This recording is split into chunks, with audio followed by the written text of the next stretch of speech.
This right here, folks, has to be the most annoying, rage-inducing, making you want to punch your monitor boss in the battlefield time. I'm not kidding. If you agree, let me know in the comments. I'm very curious, but hopefully in this build guide, I'll help you out. When it comes to Phase 1 and the boss itself, there is so many random elements we have to get right when it comes to our crits and the mob formations that makes us one of the worst bosses out there. So let's jump in and I'll cover the build, the battle guide, and the ins and outs so you know exactly what to do, because honestly, this one's going to piss you off. Oh, and very quickly everyone, I do want to mention when it comes to supporter program, everyone's support is being removed. Yes, as you can see right here, the button is actually grayed out. That's because on March the 25th, Season 8 is beginning, and Emerald, for some reason, they remove everyone's support. So if you forgot to extend, wait until the 25th for the brand new sport season to begin. That way you can support us once more, and you get all those amazing benefits like you've gotten before. We're getting a bunch of brand new codes coming in, so do stay tuned. And of course, very quickly, a big shout out to Angel and also Zamika for being the first commenters on our 2 videos. Here are your shouts and enjoy those juicy exclusive Discord roles. Now, as we jump into our juicy build guide, I have to give a huge shout out to Orion and also my 2 Twilight Guild homies. We have Agent Alpha and X. This build was derived directly from them, so huge shout out. This build is pretty good. I made some very minor adjustments just to make it easier for me, just because I'm sure a lot of you do not like to crit farm. Oh, I hate to crit farm. So here's the build. The one minor adjustment I made is I didn't put any Intuit, Desire, or also Weakness section on our build. I went with Sharp Perception just because this is so useful, but I'll cover that. Let me cover the build here very quickly. We're running the Huntsman just because it gives us a lot of bonus break, and also it stuns the EIBERG, which is so useful. We have the Quarterstaff, the best weapon in the game for the battlefield time, especially when the weakness lines up. Oh baby. We have Akari, she is the perfect hunter for the first phase. We have Mei Lin giving us some major buffs, and we of course have Min giving us crit rate, crit damage, and the buffs we need, so he is perfect for that run. And we have our shadows here. I am running Biru even though I'm not a fan of the crit farming meta. But I do want to mention, of course, you can run Icarus instead of Biru, just to ensure you get that crit coming in, and you don't have to spam your runs. It's up to you. I recommend giving both a try. You can either go for the Biru route, giving you more damage, or go the safer and I guess more consistent route when it comes to Icarus, making sure, of course, to get those guaranteed crits coming in, because as you know, in the battlefield time, our crit rate has a base of 5%. Ew. It's so bad, but when it comes to the shadows, we are running Serbi for that 5% bonus, and also Basti, like I mentioned, she is just such a good option. She has that stun, the interruption, the freeze is what I mean, and also the defense reduction passive ability. Oh, it is so good. So those are your hunters and your shadows. When it comes to our FX sets, pretty standard, right? We do want more attack on Jinwoo, making sure Quarterstaff deals more damage. I do think toughness is kind of outclassed here. It does work, give it a try too. Either the toughness set or Warmongers are the sets to go for, but I do find the Warmonger set giving us that major attack buff is just so much better. And of course, the number 1 set for the battlefield time, that being the Obsidian set. It doesn't need too much explanation, just make sure your mana is always above the 40% mark, otherwise you're missing out on the 60% damage bonus. Ooh, that is major, so make sure you follow those instructions there. When it comes to our supports, make sure Mei Lin has the Blessing set, and your 2 other hunters don't matter. You can have Guardian on either Akari or Mei Lin, and the Noble Sacrifice set on either hunter as well.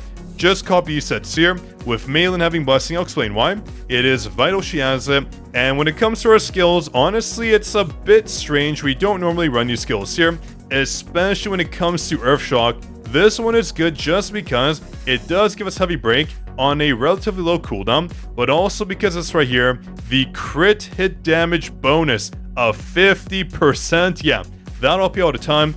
This actually makes us break more for some reason. I actually wasn't aware of this before, but I realized every time our crit damage goes up, we actually end up breaking more. I'll cover that. You'll see shortly that you do want to time the Earth Shock skill just before you use your breaks, otherwise you're missing out on a lot, and I mean a ton, of break damage. So do note that, and yeesh, we've been playing for 10 hours long. Yeah, that's big X in my books. But when it comes to our next skill, we do run this right here, multi-shadow strike, just because The Almighty Break is a must. I do not recommend running vertical arts. The water mode, no. You do not want to run this build. It is so tough. You need so many crits coming in. It is horrible. If you want to suffer, if you want to farm crits for hours and hours, sure, be my guest, but I don't recommend it.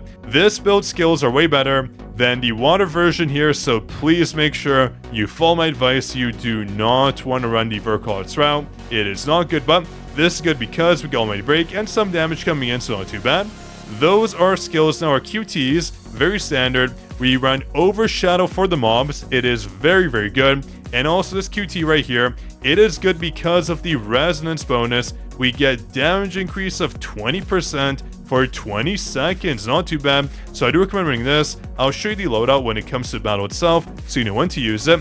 But that's it for our skills. When it comes to our blessing stones, pretty standard, right? Reawakening, Pulverize, and here are my, I guess, Zaf picks. I do recommend these because Sharp Perception is a must. I have mine too Transcendent, but doesn't matter too much. You still get the crit bonus, it's all the same. You'll just crit just a bit more with the Transcendent bonus, but again, Legendary Heroic is just fine. I do recommend it. Sharp Perception is a must. Now here, of course, we do have the Double-Edged Sword. It's up to you. You can run this one here, or you can run Bloodlust, you can run into it, you can also run Weakness Section, or even Mana Rampage. These are all viable. I've used every single one of these. I don't recommend Desire though, just because Desire, unless you're very good with the mana consumption and, tracking your mana overall, I don't recommend it. It's very hard to get off. I recommend Double-Edged Sword or Mana Rampage just because of the attack bonus you get. It is so overpowered. You need it for this run. I would say when it comes to weakness section, it's actually not as good. At least from what I saw, we break just fine. If you're lacking in the breaks, you can run it. It'll boost how much break damage you deal, but Double-Edged Sword worked fine for me, so I do run it there. It is pretty much what saved me in this run. I swapped it with Weakness Section, and it worked out so much better. But I do want to mention, I actually swapped out Weakness Section for Double-Edged Sword, so it's kind of up to you. It worked out for me, so give it a try. You have a lot of options there, of course. And for our codes, just copy these. The jinwoo ones are the only ones that matter. These two up top here. The rest, honestly, it's whatever. So just note when it comes to our codes, it is only the passives that do apply. But that is it for the build. Ooh, a lot to cover there. Also, I want to mention with our blessing stones, make sure you run these two right here to get the shields coming in. When it comes to life and aggressive offense, you want to make sure you proc the guardian set. Very important. Now, let's jump into that build, because I do have a lot to cover here. So here we go as we jump in at 0.5% speed. We use melee to get the buffs applied, the Burning Blessing, and also her buffs there. When it comes to Berry on Pumped Up, very important. Now we're going to dash in here, dash in, then use Akari. We're going to use her around this area. I mean, you can play around with it. What I do is I kind of like loop around this mob here, then I spawn an Akari. You'll see here, I loop, use Akari, very simple, and all the mobs will pull up right here. Now, ideally, when you use the Overshadow, Akari does proc it. You'll see right here, she uses her skill, and it comes up right over here, boom.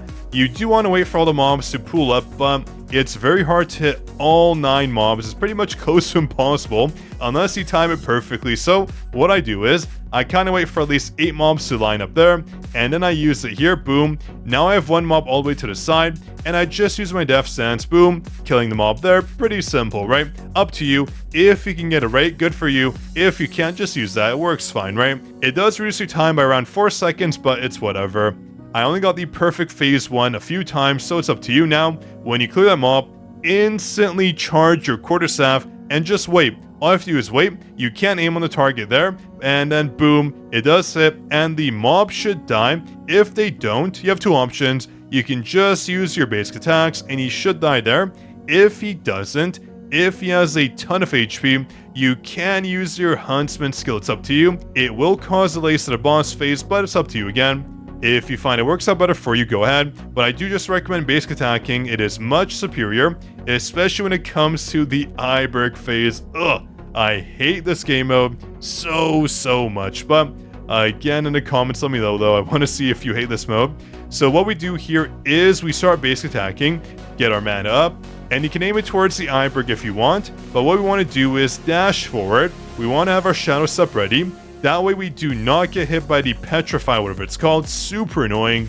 when you get the extreme evasion in, you want to make sure you use your shadows and then use min. Once EIBERG sends, so watch this all at once. We use our shadows, up our shadows, and min, getting all those buffs applied. Now, what you want to do is start attacking towards the side here.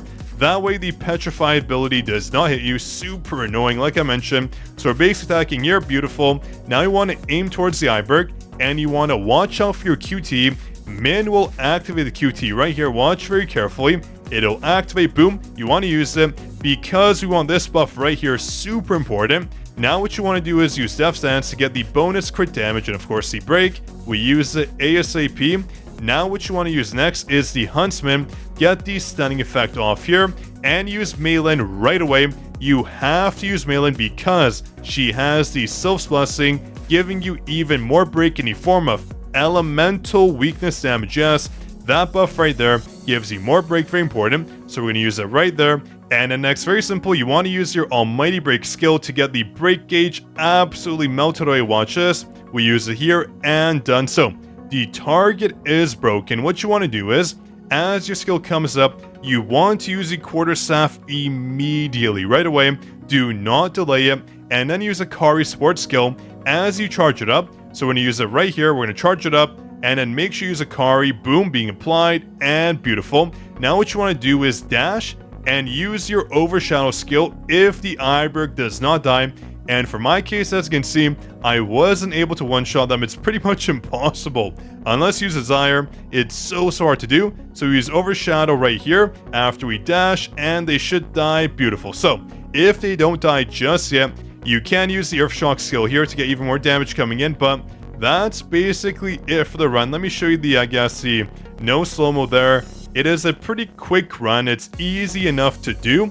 It's just hard to get the crits off to get the damage coming in from the quarterstaff, which makes it so annoying. Now here's the full speed battle. Pay attention because it's very quick. We use Malin, obviously. We dash here. We loop. We use Akari. We wait for the Overshadow skill to come up, and then for A mobs to group up, we use it here. Then we use Death Stance on the mob right over there. Then we charge the quarterstaff. Beautiful. The mob spawns and done. Now we start basic attacking to get our mana up.